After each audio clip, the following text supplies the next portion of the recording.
title books is called 200 Good Night Stories for Rebel Girls, and it's about 200 tales of extraordinary women. And this cover was like, here it has two books. Here is one and here is two, and each one told about 100 extraordinary women, and you have to read these because it's very, very great and good show about women can do everything as men do, and for the extraordinary women who do everything who do about the world. So I want to show you two example stories of these books. So I will show you about two women that do life better. So speak for the independent, or so both of the two women are activists. Okay, I will show you the first woman. It's Helen Keller. It is a well-known woman for her deaf and blind, so she can do everything with a deaf and blind. And if you can deaf and blind person, it may be we have to see at home and we see that, oh, I'm deaf and blind and I can't do anything. But Helen Keller was a different girl that made our life better, our world better, and speak for disabilities. So I will show you about her history. And she was born in 27 June 1880 and died in June, the 1st of June in 1968. She was born in United States of America, and she suffered from a bad fever, and she born deaf and blind, and she very, very young, so she have to get with the deaf and blind.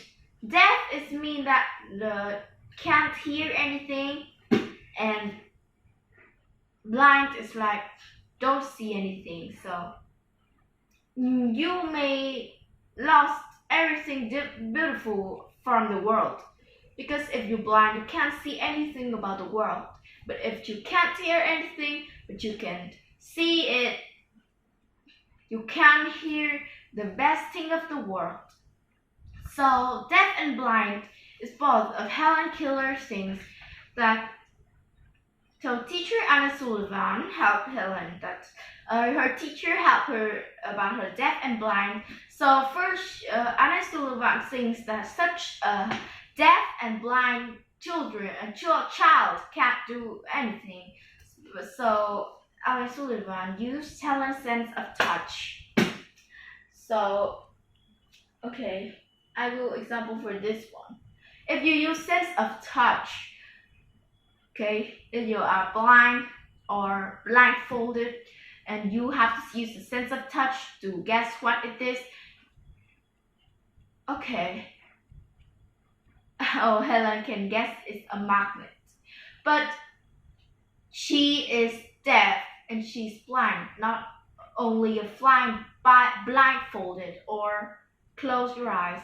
She is blind and forever blind and forever deaf, forever can't hear anything and forever can't see anything. So she has to get with that. So how does she learn So how can she learn to be a better person and speak for disabilities people and speak for the whole world? She used Braille, an alphabet for blind person.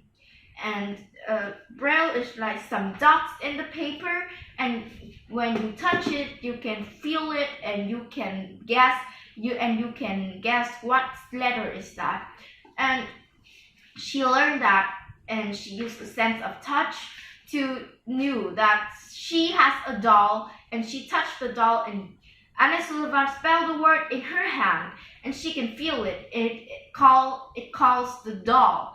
And when the well get the water, she touched the water. She feel it cool, and Anna Sullivan spelled water in her hand, and she can guess it is water. So after that, she knew that everything has its own name and own word.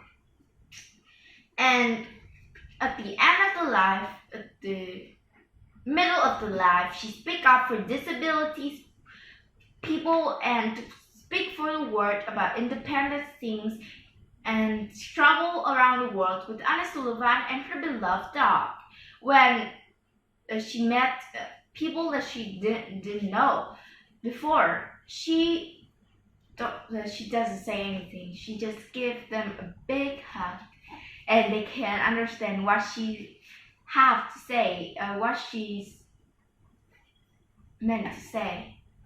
And her famous sentence was, "The best and most beautiful things in the world cannot be seen or even touched.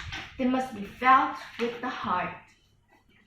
That means that the most beautiful things in the world is love. Yeah, I thought it's love.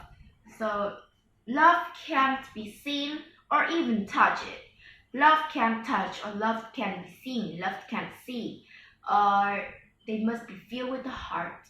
Maybe the love your father and mother gave to you, and that love is the best.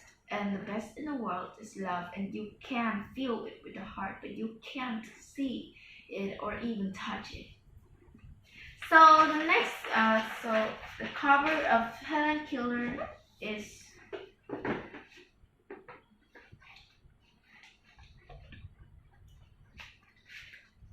here. Here is Helen Keller, and I get information from here and some other books from Rockets and Wikipedia. Okay, and now to the next one. You can guess. Rosa Parks. So Rosa Parks is a well-known woman to fight for the fair things of segregation. She was born in February 4th, 1913, and died in October 24th, 2005. And she was born in United States of America too.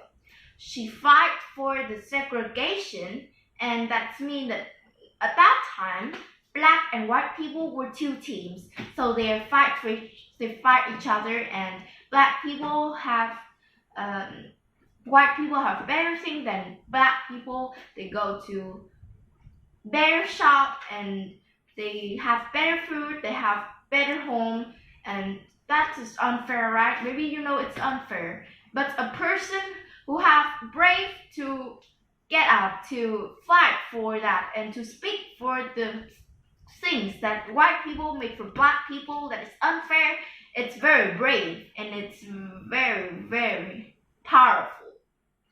But at that time, no black people had a chance to speak up, and Rosa Parks made that with her word no. And at that time, in the bus, black and white people goes to the same bus, but they have to sit in different seats. And if their bus here, white people sit here and black people sit here. Of course, white people have comfortable seats. And when Rosa Parks arrived from work, she go to the bus, but the driver said that there's no those seats left in black people line. And the bus driver said that she had to stand so she can get a seat for white people, but she said no, and she sits in white people. And do you know how dangerous it is? Rosa Parks go into the jail, and some people see that, and people get her in the jail. And after 381 days, she let out, and the U.S. Supreme Court changed the rule about white and black people. A person who is brave enough to do that is very, very brave. and maybe she is the bravest person I ever knew. And her sentence was, I would like to be remembered as a person to be free, so other people would be also free. Rosa Parks.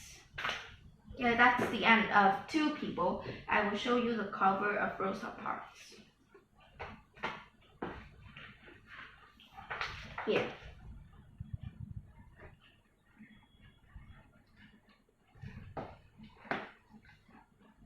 And more other interesting stories about 200 women. That's only 2 women in this cover.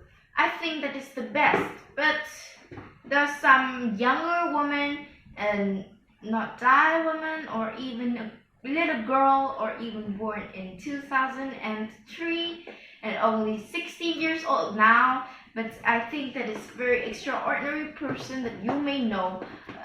You may know it's a statue, as a mirror for you, and some very sentence. So go back to what's it? Go back to the book. It's in Timbuktu. And you can see that short lasted. Here is Timbuktu, but I don't know what's this. Timbuktu. Maybe it's the shop that my mother bought it here. But I think that an extraordinary person in my life is my mother, okay? But we have to read more about extraordinary person to see that what they do for the world. And the best woman in my life is my mother. Thank you, Mother.